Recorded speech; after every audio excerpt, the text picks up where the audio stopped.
Salut à tous, c'est BizBiz. Alors aujourd'hui une nouvelle FAQ. Donc comme d'habitude, vous connaissez le procédé. Donc il va me poser des questions. Donc Robinho il va me poser à peu près une dizaine de questions. Donc n'hésitez pas à me remettre des questions en rapport avec le foot en commentaire. Et à chaque fois on y répondra parce qu'on prend vraiment de plaisir. Donc il y a aussi une FAQ sur sur sa chaîne. Donc n'hésitez pas à aller la voir. Et c'est parti avec la première. Question de Prince Vegeta, il nous dit: penses-tu que le Brésil a moyen de gagner la Coupe du Monde 2018? Bien sûr, oui. Déjà pour moi ils sont dans les trois favoris. Voilà, je sais que je le dis souvent, mais Brésil, Espagne, Allemagne, c'est au-dessus de toutes les autres équipes. Donc voilà, une des trois, pour moi, elle sera toujours favori. Et le Brésil avec les joueurs qu'ils ont, bien sûr, avec du Neymar, Casemiro, ils sont bons dans toutes les lignes. Dans toutes les lignes. Ils ont de la défense, ils ont des milieux, ils ont des attaquants qui marquent avec des Gabriel Jesus, des nouvelles pépites comme ça qui n'arrêtent pas de marquer. Voilà, Manchester City, et même ils sont très bons en Seleção, ils ont Neymar devant. Comme je t'ai dit, au milieu, Casemiro. Après, je ne vais pas tous les citer, les joueurs brésiliens, parce qu'il y en a tellement. Là, quand tu vois que les joueurs qui laissent sur le banc, quand même, donc c'est vraiment un truc de dingue. Bien sûr, ils peuvent gagner. Et on verra comment ça va se passer. On verra comment ça va se passer pour eux. Ensuite, la deuxième question, donc ça sera une question de Samy. Il nous demande: penses-tu que Eden Hazard peut prendre la place de Cristiano? Donc Cristiano Ronaldo, déjà là il y a beaucoup de rumeurs qui tout simplement qu'il aimerait partir du Real Madrid l'été prochain, qui veut tout simplement veut plus prolonger là-bas parce que déjà il commence à être vieux, bien sûr, Cristiano Ronaldo. Et voilà, il y a plusieurs trucs qui s'est passé au Real Madrid qui n'aurait pas pu, déjà tous les départs. Des Rames, Morata, tout ça, pas remplacé par l'équipe. Donc après, Eden Hazard, c'est vrai que l'année dernière, il y avait pas mal de rumeurs sur lui, qui pourrait venir au Real Madrid. Après, est-ce qu'il pourrait prendre la place de CR7? Moi, je dis pourquoi pas. Aussi, je pense. Et s'imagine, on va dire comme ça, s'imagine Eden Hazard, vraiment, il va au Real Madrid l'année prochaine, je pense que Ronaldo, il partirait direct. Qu'est-ce que t'en penses? Parce qu'en plus, on a appris qu'il n'avait pas trop aimé déjà que le Real s'intéresse à Mbappé. Il n'a pas trop aimé en ce moment que le Real s'intéresse à Neymar. Donc en fait, comme d'habitude, il veut toujours être la seule star de l'équipe. C'est ça. À mon avis, c'est Hazard et arrive. Et je pense de toute façon l'année prochaine le Real ils vont recruter du très lourd. Comme j'ai dit les gars, tous les 4 ans le Real met beaucoup d'argent sur un joueur. C'était Ronaldo. Avant c'était Gareth Bale. Gareth Bale va sûrement partir. Il va partir, donc ils vont déjà récolter pas mal d'argent. Ils vont récupérer, on va dire, au moins 90 millions d'euros. Je pense, même s'il est tout le temps blessé, ils vont récupérer un pactole. Donc l'année prochaine, ils vont avoir une grosse enveloppe. Ils vont acheter un gros joueur. Donc pourquoi pas Hazard? Hazard, pourquoi? Bon, Neymar c'est mort, mais Dybala, Hazard, Dybala, je sais pas, on verra. Il y a plein d'autres joueurs. Harry Kane, Harry Kane qui est vraiment très bon. Mais vraiment, si Hazard il vient, moi je pense bien sûr qu'il veut prendre la place de CR7. Ensuite, une question de Nicolas, il nous demande quel est le meilleur joueur de l'Angleterre. Alors l'Angleterre, je vais mettre Harry Kane. Harry Kane. Italie. Italie, on va mettre Buffon, parce que c'est vraiment une légende, j'ai dû le mettre. Buffon, Chiellini en défense, mais bon, on peut en parler, leur élimination, bref. L'Espagne. Espagne, Sergio Ramos, moi c'est le joueur que je préfère dans le monde du foot, pour ceux qui me suivent, donc je vais mettre Isco en ce moment. Tout le temps qu'on me pose Espagne, moi c'est toi Isco. Allemagne. Ensuite, Allemagne, on va mettre Allemagne. Bon, il y a pas mal de bons joueurs en Allemagne, je sais pas, on va mettre Mesut Özil quand il est en forme. Je vous parle bien quand il est en forme. Parce que ça c'est un joueur. Des fois il est fantomatique, des fois le gars, il est transparent et des fois c'est vraiment une merveille quand vraiment il est dedans. Mardi. À la France. Voilà, quand il est vraiment dedans, je jure Özil, c'est un joueur de classe mondiale, on le sait tous, mais il est vraiment énorme. Müller, pour moi, quand il est en Coupe du Monde, ça marche. On l'a pas vu en plus, il devait être blessé mardi soir contre l'équipe de. Il était un petit peu blessé. Bref, ensuite. Le Brésil sans Neymar. On va mettre. Il y a Casemiro que je trouve énorme. Je connaissais pas trop avant. Tu sais quoi, il était prêté du Real à Porto, mais maintenant, il est vraiment très bon. Gabriel Jesus, aussi vraiment très jeune. Quand on dit Gabriel Jesus, le meilleur du Brésil, alors qu'il a seulement 20 ans, c'est vraiment qu'il, à mon avis, va avoir un succès à la Ronaldo, le phénoménal. Argentine. Sans Messi. Donc, je vais mettre Dybala. Higuaín, Dybala, Higuaín. Parce que on voit plus dans le secteur offensif quand même, parce que derrière il n'y a pas grand monde. Mais il y a les meilleurs joueurs là, on dit pas parce qu'il peut-être qu'il joue pas énormément avec la sélection. Dybala ou Higuaín, un des deux. Le Portugal sans Ronaldo. Portugal sans Ronaldo, putain, je vois pas trop si. Peut-être William Carvalho, tu sais. Carvalho. Le numéro 6 je crois, ou Renato, Moutinho. Renato, on l'a quand même perdu lui des radars. Putain, il avait fait 1 euro de malade, il est parti au Bayern, je pense que le Bayern il n'a pas trop joué, et là Swansea. T'as des nouvelles? André Silva. André Silva, Nani aussi, mais voilà, je mettrais plus William Carvalho ou Danilo Pereira aussi qui est bon. Ensuite, une question de Zeiko, il demande: tu penses que Zlatan va revenir en équipe internationale? Non, je pense pas, moi je pense pas qu'il va revenir. C'est vrai qu'il y a pas mal de rumeurs quand même. Ils se sont qualifiés. Ils sont qualifiés, la Suède.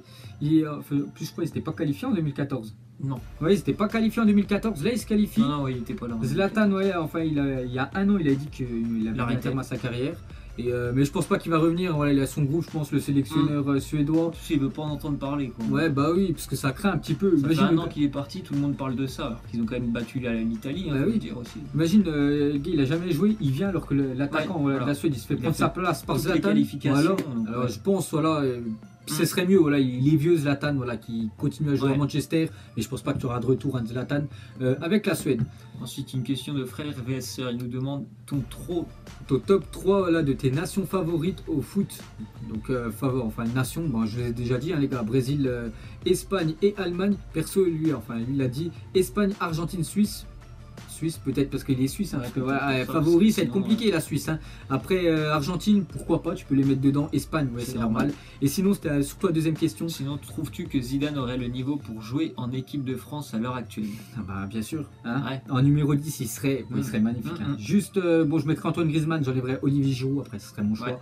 Je mettrais Zinedine Zidane juste derrière, bon, avec des joueurs comme Mbappé à droite, Dembélé, Martial ou Coman, voilà, toutes ces pépites-là. Voilà, ce serait vraiment magnifique. Et bien sûr, sa place, ce serait même capitaine. Hein, parce que les gars, Zidane, c'est une légende. Voilà, donc, bien sûr, sa place, t'en penses quoi, toi? C'est pareil, quand le ballon il lui collait à la peau, là, il pourrait te donner des caviars à tout le monde qui est devant. Ce serait super. Surtout les joueurs rapides, les jeunes joueurs qu'on a avec un Zizou au milieu, ce serait fantastique. Ensuite, une question de Tony. Il nous demande, à ton avis, est-ce que Marseille va un jour recruter une grande star? Tout dépend. Bon, après, je dis tout dépend. Déjà, s'il se qualifie en Ligue des Champions, parce que voilà, un joueur de classe mondiale, on va dire pour l'Europa League. Il viendra jamais pour l'Europa League, même si Luis Gustavo il est venu et fait vraiment beaucoup de bien à Marseille. Hein. C'est pas une grande star quand même. Mais il fait vraiment du bien, mais c'est vrai que c'est pas non plus un joueur de classe mondiale. Après, une grande star pour moi, c'est classe mondiale. Hein. C'est dans le top 10 des meilleurs joueurs de la planète. Hein.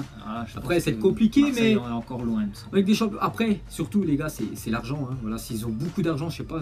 Bon là, le Franck Mako, c'est vrai qu'il a un peu d'argent, mais je sais pas, j'ai l'impression qu'il veut pas trop en sortir. Il veut pas trop en sortir. Pourtant, lui, il a beaucoup de thunes, hein, parce que je crois qu'il avait un club de baseball aux États-Unis. Je me souviens plus, mais il a beaucoup d'argent. Mais après, pour qu'il y ait une grande star qui vienne, hein, voilà les gars, il faut aussi qu'il y ait du monde autour de la star quand même, parce que Marseille, bon, Gustavo il est là, mais autour de lui c'est pas. Et surtout, il faut qu'il joue les premiers rôles en Ligue 1, qu'il se qualifie en Ligue des Champions, qu'il y ait des bons résultats. Et là, pourquoi pas, il pourra avoir qu'il y ait aussi du monde à côté, hein, parce que le gars, si tu vois l'équipe et tu te dis il n'y a que Gustavo, t'as pas trop envie de venir. Parce que par exemple, Neymar, il est venu au PSG, mais parce qu'il sait qu'à côté, il y a Cavani.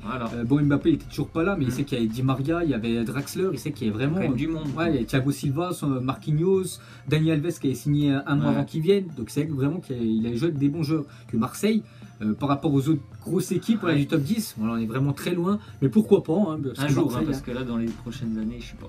Ensuite, une question de Cyril, il nous demande est-ce que les rumeurs sur Griezmann sont vraies? Donc pour ceux qui ne savent pas, parce que peut-être qu'il y en a qui arrivent au même moment, donc déjà les rumeurs sont que Griezmann pourrait aller du côté du Barça. Donc le Barça pourrait payer sa clause. Parce que sa clause, je crois, elle n'est pas si élevée que ça. Hein. 110, donc pour un joueur comme Antoine Griezmann, donc serait très bien pour le Barça. Donc après, je sais pas comment l'entraîneur du Barça le mettrait dans son format de jeu. Mais oui, t'en penses quoi? Les rumeurs, elles sont vraies. Je pense déjà il va quitter l'Atlético. C'est sa dernière année. Peut-être sûr au mois de janvier. Parce Diego Costa, il y a Costa qui va arriver. Puis même qui va partir en été. Il a fait le tour de l'Atlético de Madrid. Bon. Et surtout, je pense, pour Antoine Griezmann, il veut gagner des trophées et il sait qu'il doit changer de club pour gagner des trophées. Et à l'Atlético, le problème, c'est qu'il joue beaucoup défensif. Il prend plus énormément de plaisir comme il en prenait avant, donc il va partir. Ouais, mais à l'Atlético, comme je te dis, il veut gagner des trophées et surtout qu'il y a deux autres gros clubs devant qui ravent tout à chaque fois. En Espagne, c'est le Barça, le Real. Et à chaque fois, la Ligue des Champions, il se fait éliminer en finale ou en demi-finale. Donc c'est vraiment compliqué. Donc il veut aller dans un club où ça gagne, où on gagne des trophées, où tu peux poser ton empreinte. Et voilà, pourquoi pas au Barça. Ensuite, une question de Salvatore, il nous demande est-ce que pour toi ça serait bien si l'équipe qui gagne l'Euro serait automatiquement qualifiée pour la Coupe du Monde? Ça c'est pas mal, ça comme question. Donc ça ferait un peu le même système que l'Europa League. Tu vois, Manchester United, ils ont gagné l'année dernière. Pourtant ils étaient 5e de Première Ligue, donc ils ne devaient pas être qualifiés pour la Ligue des Champions. Et boum. Donc c'est pour ça qu'ils jouaient à fond il l'avait dit, la Ligue Europa. Le championnat, ils jouaient plus à la fin pour vraiment se qualifier en Ligue des Champions. Ils ont réalisé. Les deux, ça devrait être la même chose quand même. Hein. Moi, je pense aussi que c'est pareil. Mais après, il n'y a pas que pour l'Euro, la zone américaine. Zone Amérique. Parce que des équipes comme le Chili, qui sont pas en Coupe du Monde, qui ont gagné la dernière truc, ils sont pas qualifiés. Ils auraient pu être automatiquement. Donc je pense, ça devrait se faire. Vraiment bonne question, Salvatore. Donc ce serait vraiment très bien. Donc on verra si le système de la FIFA, ils vont le faire. Ensuite, une question de Sam, il nous demande, penses-tu que le profil de Carlo Ancelotti serait bien pour l'équipe, la sélection italienne? Donc déjà, l'entraîneur, hein, voilà, Ventura, voilà, il voulait pas démissionner, hein, vraiment. Pas démissionner, il on lui a dit... Voilà, tu dégages. Donc lui, c'est fini. Pour l'instant, il n'y a personne. Donc il y a Carlo Ancelotti. Le gars, il est libre. Hein. Voilà, il n'entraîne plus au Bayern Munich. Il a aucun club, aucune sélection. Donc là, c'est vraiment le mine d'or, hein, pour lui de tout reprendre et surtout d'essayer de se qualifier pour le prochain Euro. C'est le prochain objectif. Donc ce serait vraiment parfait. Il est italien en plus. Il a toujours eu envie, hein, de prendre la sélection. Il a jamais entraîné déjà, non. Donc lui, ce serait parfait, les gars, pour lui. Donc Carlo Ancelotti pour la squadra Azzurra, je pense. Après, il a dit qu'il voulait quand même prendre un an de repos. Donc on verra, hein, parce que là, à mon avis, ils vont devoir bientôt en prendre un quand même, l'Italie. Hein. Mais Carlo Ancelotti, ce serait le profil, hein, je pense. Antonio Conte aussi. Donc voilà, les gars, c'était la dernière question. Donc comme d'habitude, hein, on a pris du plaisir à y répondre. Donc n'hésitez pas à nous remettre des questions en commentaire, voilà, des questions hors que celles on a répondu, parce qu'on ne les prendra pas. On en fera une la semaine prochaine. Donc nous, on vous laisse, on vous dit à la prochaine, comme d'habitude. Et ciao à tous. Donc on l'a maquillé avec des mensonges. Et que son âme est moche, plus qu'à la maquiller avec des mensonges. Je sais pas ce qui se passe dans ma tête. Parfois, je voudrais sauver la terre. Parfois, je voudrais la voir brûler. Ça va pas trop, je roule un terre. Trop de haine pour 9 mètres carrés. Tristesse, faut pas.